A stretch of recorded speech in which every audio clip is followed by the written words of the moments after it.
जी बिस्मिल्लाहिर्रहमानिर्रहीम। आज फिर शहबाज शरीफ साहब एक झूठे मुकदमे की पेशी भुगत रहे हैं और आपने देखा है कि पिछले 3 सालों में मुस्लिम लीग नून के उन तमाम रहनुमाओं को जिन्होंने पाकिस्तान की तरक्की में अपना हिस्सा डाला, जिनकी पाकिस्तान के लिए खिदमात को पूरी दुनिया ने तस्लीम किया, एक एक करके सबकी किरदार कुशी की गई है।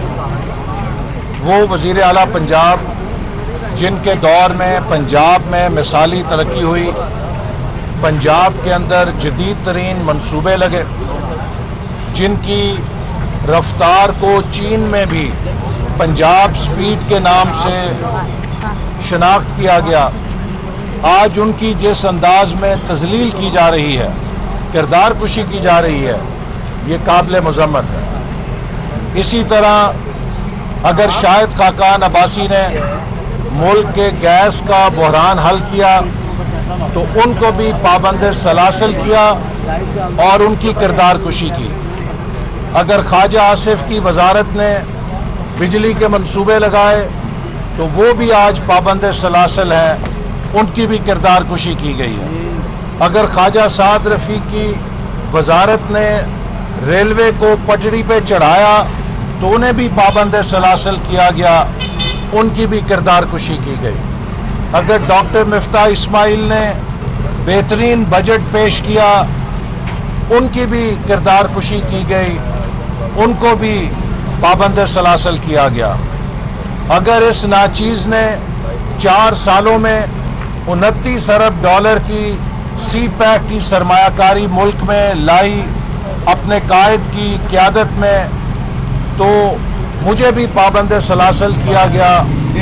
और अगर 3200 अरब रुपए का तरक्याती बजट हमने कामयाबी से इस्तेमाल किया वजारत मनसूबाबंदी के ज़रिए, तो उसकी भी सज़ा जेल और किरदार कुशी मिली। तो वो सब लोग जिन्हें कौमी एवॉर्ड मिलने चाहिए थे, इस मुल्क की तरक्की का एवॉर्ड ये दिया गया कि जेल भुगतें और उनकी किरदार कुशी की जाए। मैं समझता हूं कि पाकिस्तानी रियासत के लिए बहुत बड़ा सवाल है कि क्या कोई भी पाकिस्तान की 70 साल में ऐसा सिविलियन नहीं हो सकता कि जो इज्जत कमाए। एक एक करके हर पाकिस्तान के सियासी रहनुमा को रुस्वा किया जाता है, किरदार कुशी की जाती है। मेरे जिस्म में आज भी नफरत की गोली मौजूद है। मैंने नफरत की गोली भी खाई और चंद रोज पहले नफरत की जूती भी खाई। क्या ये पोलराइजेशन, ये रवैये जिनकी पाकिस्तानी रियासत ने आबियारी की है, क्या ये पाकिस्तान को अमन, भाईचारे की तरफ लेकर जाएंगे या ये पाकिस्तान को खाना जंगी की तरफ लेकर जाएंगे? खाना जंगी की तरफ। पाकिस्तानी रियासत को आंखें खोलनी पड़ेंगी। पाकिस्तान वैसे नहीं चल सकता जैसे 73 साल से इसे चलाया जा रहा है। मार्शल लॉ के निज़ाम फेल हो गए हैं, हाइब्रिड निज़ाम फेल हो चुका है।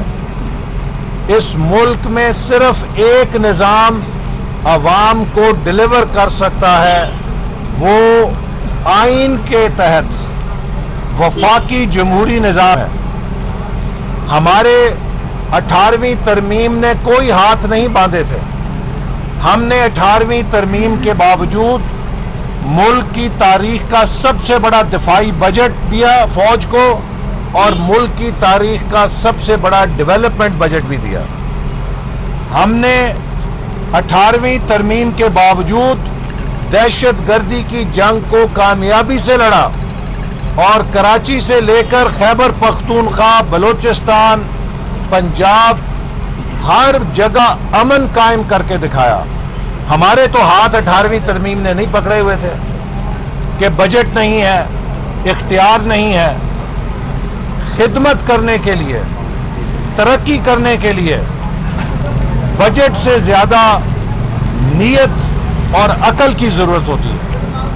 بدقسمتی سے موجودہ حکمرانوں کے پاس نہ نیت ہے اور نہ ان کے پاس عقل ہے۔ ان کی صبح نہیں چھوڑوں گا اور شام ہوتی ہے نہیں چھوڑوں گا۔ جو انتقام کی آگ میں جل رہے ہوں، جو حسد کی آگ میں جل رہے ہوں، جو خود نمائی کی آگ میں جل رہے ہوں، وہ کبھی کوئی خدمت سر انجام نہیں دے سکتے۔ پاکستان میں بجلی کا مسئلہ ہوتا ہے تو ترجمانوں کا اجلاس بلا لیا جاتا ہے۔ کشمیر مودی لے کر چلا جاتا ہے تو ترجمانوں کا اجلاس بلا لیا جاتا ہے۔ NFC ایوارڈ نہیں ہو سکتا، ترجمانوں کا اجلاس بلا لیا جاتا ہے۔ ملک کے اندر امن عامہ ختم ہو گئی، چوری ڈاکہ زنی عام ہو گئی، ترجمانوں کا اجلاس بلا لیا جاتا ہے۔ نوجوانوں کی بے روزگاری بڑھ گئی، ترجمانوں کا اجلاس بلا لیا جاتا ہے۔ PIA اسٹیل مل نہیں چل پا رہی، ریلوے بیٹھ گئی ہے، ترجمانوں کا اجلاس بلا لیا جاتا ہے۔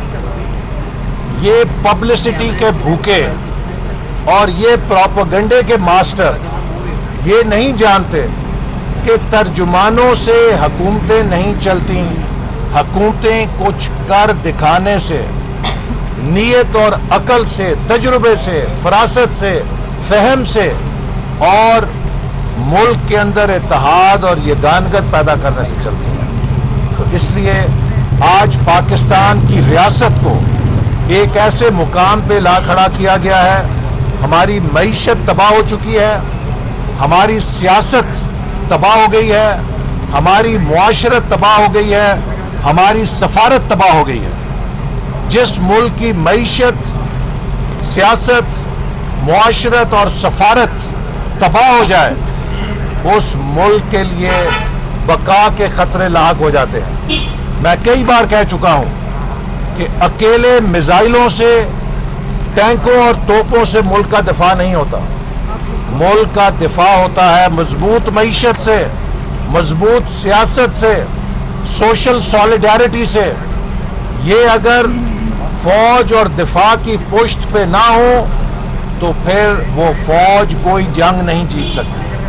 تو آج پاکستانی ریاست خطرے میں ہے اور اسی لیے 26 مارچ کو پاکستان کی ریاست کو بچانے کے لیے اپوزیشن کی جماعتیں لانگ مارچ کر رہی ہیں۔ اس لانگ مارچ کے 3 بنیادی اصول ہیں: respect our constitution, respect our vote and respect our rights. جس ملک کے آئین کا احترام نہیں ہوگا، جس ملک کے لوگوں کے ووٹ کا احترام نہیں ہوگا، جس ملک کے شہریوں کے حقوق کا احترام نہیں ہوگا، سیاسی اور معاشی حقوق، اس ملک میں نہ امن قائم رہ سکتا ہے، نہ کبھی خوشحالی آ سکتی ہے۔ آخری بات، پچھلے 40 سالوں میں پاکستان کی فی کس آمدنی 290% بڑھی ہے، بھارت کی فی کس آمدنی 625% بڑھی ہے، اور اگر ہم اسی رفتار سے چلتے رہے تو یہ فرق ہم شاید اگلے 20 سالوں میں 350% اضافہ کر پائیں گے اور بھارت 2500% اضافہ کر جائے گا۔ تو یہ جو عدم تفاوت ہو رہا ہے پاکستان اور بھارت کی معیشت میں، اس کا ایک ہی راستہ ہے: ملک کے سیاسی بحران کو حل کیا جائے اور ملک میں اس ٹیسٹ ٹیوب حکومت کو ختم کر کے آزاد، منصفانہ، شفاف انتخابات کرائے جائیں۔ آزاد، منصفانہ، شفاف انتخابات کے علاوہ پاکستان کے بحران کا کوئی حل نہیں ہے۔ یہ سیٹ اپ جو 2018 میں بنایا گیا تھا، ان اسمبلیوں کے اندر سے جون سا مرضی فارمولا بنا لیا جائے، مستحکم حکومت نہیں بن سکتی۔ پاکستان کو مضبوط، مستحکم حکومت کی ضرورت ہے ताकि हम वो इस्लाहात कर सकें जिनसे ये मुल्क तेजी से तरक्की कर सके। ऐसे सर मीडिया टॉक्स अब जो है वो पाकिस्तान तहरीक इंसाफ भी करेगी, तो मुस्लिम लीग नून भी कोई ऐसा ही इरादा रखती है? मुस्लिम लीग नून के कारकुनान, क्योंकि आज काफ़ी यहाँ पर मौजूद थे, वो भी उनका भी कहना है कि अब तहरीक इंसाफ के रहनुमाओं को भी मीडिया टॉक्स नहीं करने देंगे। देखिए, मैं समझता हूँ, मैं अपील करूँगा मुस्लिम लीग नून के तमाम कारकुनों से। हमारे कायद ने हमें शराफत की सियासत का दर्स दिया है, और मुस्लिम लीग नून के हर कारकुन को सोशल मीडिया पर भी और मैदान के ऊपर भी अपना फर्क दिखाना चाहिए। हम ना पीटीआई की तरह की गालियां देने पे यकीन रखते हैं, ना हम पीटीआई की तरह की बदतमीजी करने पे यकीन रखते हैं। तो मेरी तमाम कारकुनों से बहैसियत सेक्रेटरी जनरल अपील है, यकीनन आपके दिल दुखे हैं, और मैं आप सबका मशकूर हूं कि जो पीटीआई के सियासी गुंडों ने जिस तरह का तर्ज अमल इख्तियार किया वो काबिल मजम्मत भी है। जिस तरह उन्होंने एक खातून रुकन के ऊपर हाथ उठाने की कोशिश की, हम उसकी शदीद मजम्मत करते हैं, लेकिन हमारा और उनका फ़र्क है। हमने शराफत को और अपने किरदार को कॉम्प्रोमाइज़ नहीं करना। लोगों को पता होना चाहिए कि मुस्लिम लीग नून का क्या किरदार है और पीटीआई का क्या किरदार है। बहुत शुक्रिया। कल आपने तो तरजीह नहीं दी, लेकिन मरियम नवाज ने कल ये कहा है कि उनको इसका भारी कर्ज अदा करना होगा। जी, यही मकसद यही है कि अगर वो इस तर्ज अमल से नहीं रुकेंगे, और यकीनन अगर वो बार बार इस किस्म की गुंडागर्दी का मुजाहरा करेंगे, तो फिर किसी जगह कोई भी कारकुन जज्बात में आके कोई अगर ज्यादती करेगा तो उसकी तो कोई भी जमानत नहीं दे सकता। लिहाजा सियासत में तहम्मुल, बर्दाश्त, रवादारी और अखलाकियात का दामन हाथ से नहीं छोड़ना चाहिए। और मैं एक बार फिर तमाम मुस्लिम लीग नून के कारकुनों से कहूँगा कि हम नवाज शरीफ के सिपाही हैं, हम इमरान खान के गुंडे नहीं हैं, और ये फर्क पूरी कौम को नजर आना चाहिए। YouTube पर Googly TV देखने के लिए youtube.com की सर्च बार में Googly TV टाइप करें। Googly TV के पेज पर सुर्ख रंग के सब्सक्रिप्शन वाले बटन पर क्लिक करना ना भूलिए। YouTube पर अपलोड होने वाली वीडियो से बाखबर रहने के लिए बेल आइकॉन पर क्लिक कीजिए। आपको हर नई आने वाली वीडियो के बारे में नोटिफिकेशन मौसूल हो जाएगा।